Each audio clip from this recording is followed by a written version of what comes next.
सुबह से ही मेरी सास बहुत परेशान थी। दीदी के फ़ोन पर फ़ोन आ रहे थे, शायद फिर कुछ हुआ था उनकी ससुराल में। मैं रसोई में खाना बना रही थी, तभी मेरी सास वहां आ पहुंची और अपनी सारी भड़ास तन्नू के रूप में मुझ पर निकाल दी। मेरी बेटी ने सुबह से एक निवाला अपने मुंह में नहीं डाला और यह महारानी यहाँ 56 भोग बना रही है। रेनू, तुझे जरा भी लाज नहीं आया क्या? वहाँ तेरी ननद का रो रो कर बुरा हाल है और यहाँ तेरे पेट में आग लगी हुई है। हाय रे, मेरी बेटी को कैसी सास मिली है। मेरे मुंह से कुछ ना निकला। मैं अपने कमरे में आकर रोने लगी। 1 महीने बाद मेरी डिलीवरी डेट थी, लेकिन किसी को इस बात से कोई लेना देना नहीं था कि मुझे भी भूख लग सकती है। मेरी नहीं तो उस नन्हे बच्चे का तो सोचो, जो तुम्हारा ही खून है। मैं रोते रोते ही सो गई। पूरा दिन घर में मातम छाया रहा, जो कि शाम को दीदी के फ़ोन पर यह बताने के बाद ही सामान्य हुआ कि वहाँ अब सब ठीक है। वैसे यह घटना हमारे घर में 4-5 दिन में एक बार तो घट ही जाती थी। मेरी दोनों ननदें, एक बड़ी और एक छोटी, शादीशुदा थी।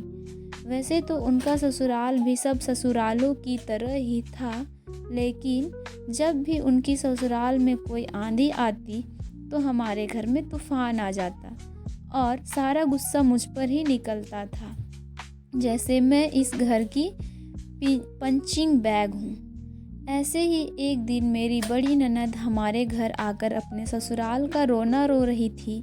जैसे ही मैं सबके लिए चाय लेकर पहुँची तो मेरी सास के ताने शुरू हो गए। देख अपनी दीदी को, कितनी कमज़ोर हो गई है।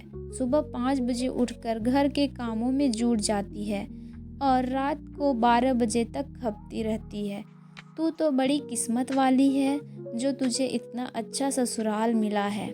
लेट उठना, टाइम पर खाना पीना, सोना सब मिल जाता है। कुछ सीखो अपनी ननद से। इसके जैसा ससुराल मिल जाता तो कब की आत्महत्या कर लेती तुम। इस बार मुझसे रहा नहीं गया। मैंने भी सबके सामने मुंह खोल ही दिया। मम्मी जी, दोनों दीदियों का ससुराल भी आपने और पापा जी ने ही ढूंढा है। वो अच्छा है या बुरा है, यह आपको ही देखना चाहिए था। और रही बात दीदी के दुख दर्द की, तो उसका कारण मैं बिल्कुल नहीं हूँ। कारण उनके ससुराल वाले और आप हैं। आपको कोसना है तो अपने आप को कोसिए। आज के बाद मैं यह सब सुनने वाली नहीं हूँ।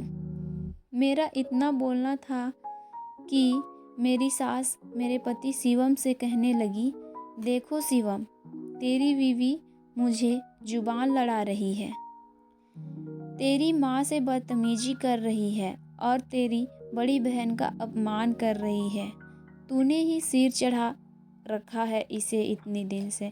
अब शिवम की बारी थी बोलने की। मैं मन ही मन डरी हुई थी कि वह क्या कहेंगे, लेकिन उन्होंने वह कहा जिसकी मुझे कम ही उम्मीद थी। देखो माँ, जीजी के साथ जो होता है उसका कारण रेनू नहीं है, ना ही आप। उन्हें और रेनू को बराबरी पर तौले। ऐसा नहीं है कि मुझे दिखाई नहीं देता कि इतने दिनों से घर में क्या चल रहा है, लेकिन मैं कोई बवाल खड़ा नहीं करना चाहता था। पर अब बस, अब मैं रेनू को और नहीं सुनने दूंगा।